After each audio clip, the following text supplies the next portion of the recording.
नमस्कार मित्रों, टेस्ट संख्या 49वां आपके सामने पेश है। आज का टॉपिक है भारतीय संविधान की प्रस्तावना। तो चलिए शुरू करते हैं आज का टेस्ट।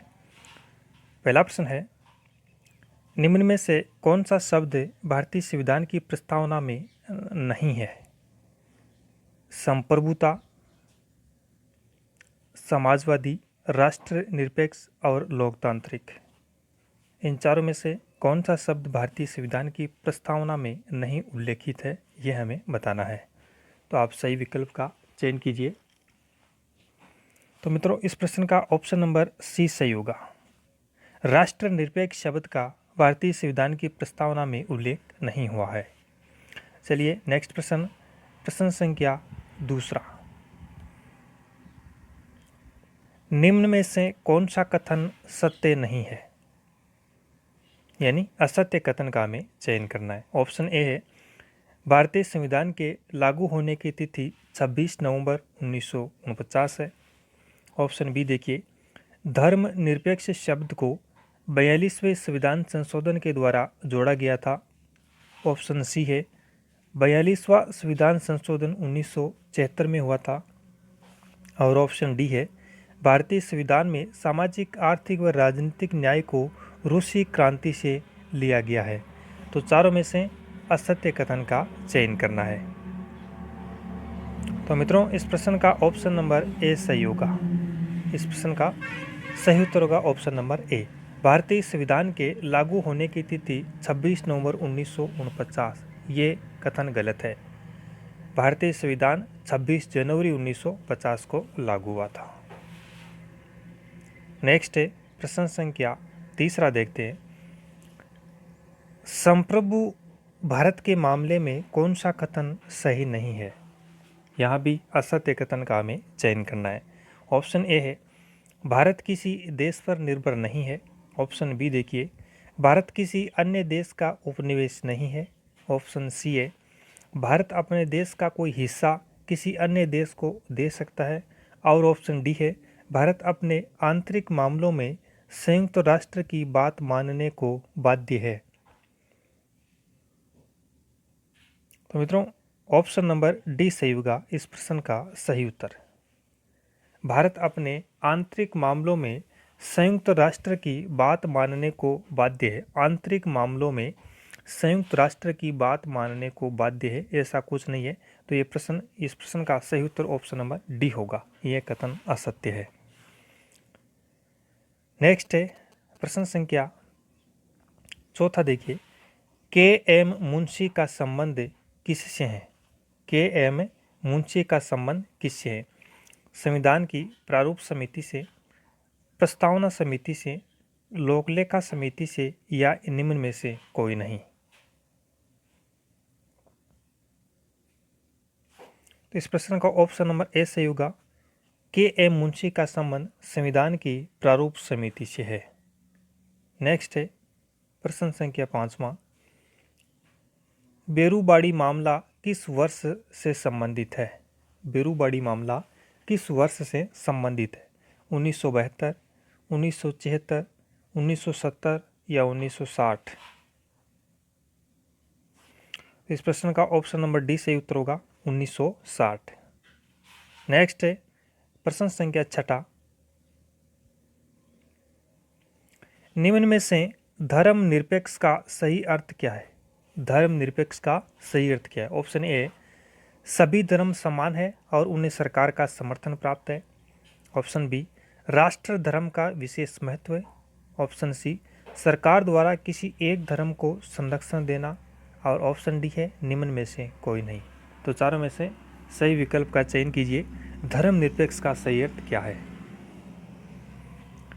ऑप्शन ए होगा, सभी धर्म समान है और उन्हें सरकार का समर्थन प्राप्त है। नेक्स्ट 7वां प्रश्न, भारतीय संविधान में सामाजिक समता का क्या अर्थ है? भारतीय संविधान में सामाजिक समता का क्या अर्थ है? अवसरों का अभाव, विषमता का अभाव, समाज के किसी भी वर्ग के लिए विशेषाधिकार की अनुपस्थिति, और निम्न में से कोई नहीं। सामाजिक समता का अर्थ बताना है। तो इस प्रश्न का ऑप्शन सी सही होगा। समाज के किसी भी वर्ग के लिए विशेषाधिकार की अनुपस्थिति। नेक्स्ट है प्रश्न संख्या 8वां। निम्न में से किसने भारतीय संविधान की प्रस्तावना को संविधान का कुंजी नोट कहा है? भारतीय संविधान की प्रस्तावना को संविधान का कुंजी नोट कहा है। अर्नेस्ट बर्कर, जवाहरलाल नेहरू, डॉक्टर अंबेडकर और नेल्सन मंडेला। ऑप्शन ए सही होगा, अर्नेस्ट बार्कर। नेक्स्ट है 9वां प्रश्न।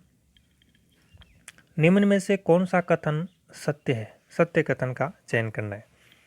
बेरुवारी केस में सुप्रीम कोर्ट ने कहा था कि प्रस्तावना संविधान का भाग नहीं है। Option B, Kesavananda Bharati case में सुप्रीम कोर्ट ने कहा था कि प्रस्तावना संविधान का भाग है। और भारतीय संविधान की प्रस्तावना को कनाडा के संविधान से लिया गया है, या निम्न में से कोई नहीं। तो चारों में से सत्य विकल्प का हमें चयन करना है। तो मित्रों, इस प्रश्न का ऑप्शन नंबर डी सही होगा, निम्न में से कोई नहीं, अर्थात ये तीनों ही कथन असत्य है, इनमें से कोई कथन सत्य नहीं है। चलिए नेक्स्ट प्रश्न 10वां। भारतीय संविधान की प्रस्तावना की भाषा को किस देश से लिया गया है? अमेरिका, कनाडा, ऑस्ट्रेलिया या आयरलैंड? ऑप्शन सी होगा, ऑस्ट्रेलिया से।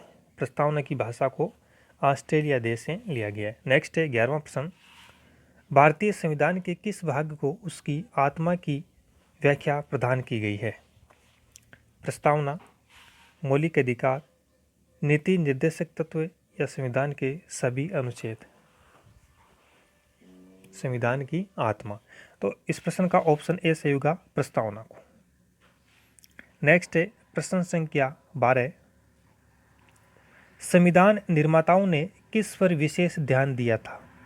प्रस्तावना पर, मूल कर्तव्यों पर, मौलिक अधिकार पर और ऑप्शन डी है नीति निर्देशक तत्वों पर।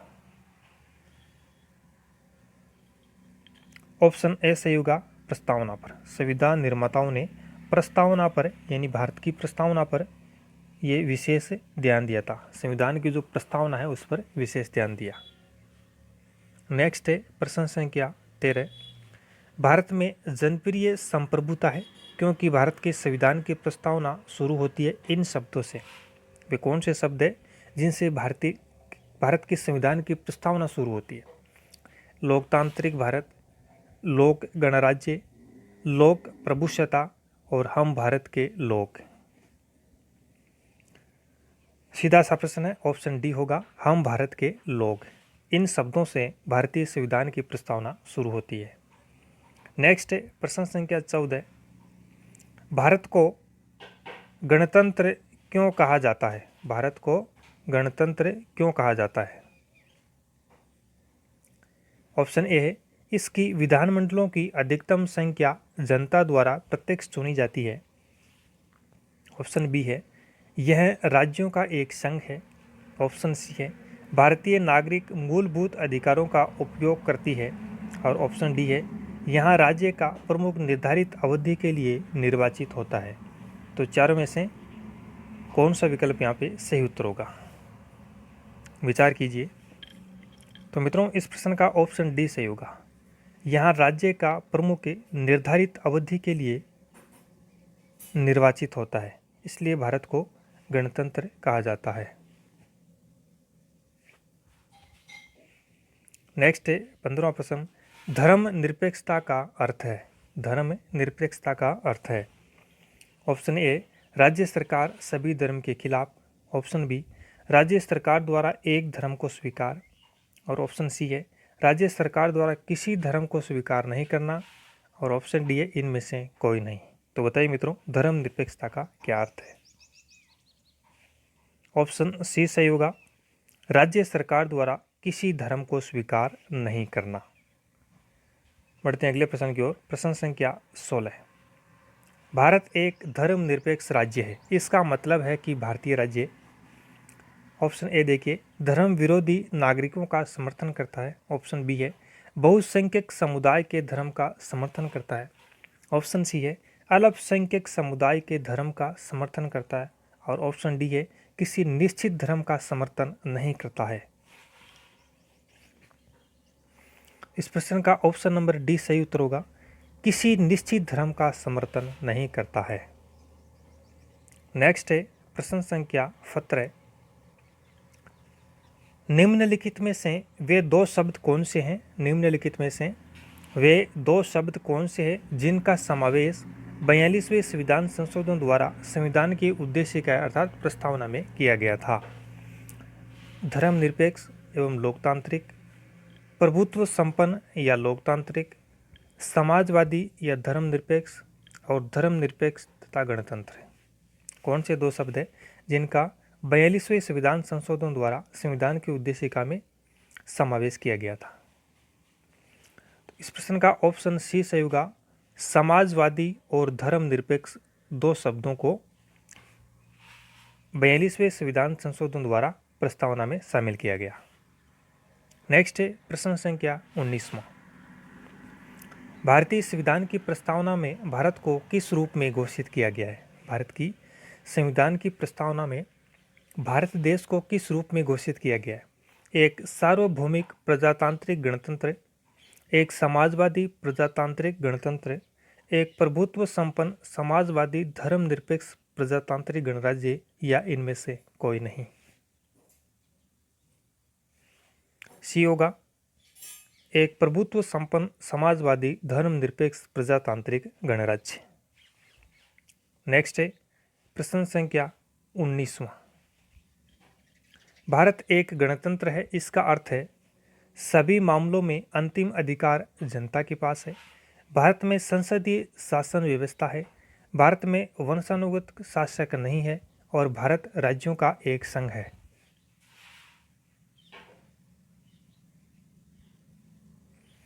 भारत में वंशानुगत शासक नहीं है। इस प्रश्न का ऑप्शन नंबर सी सही होगा।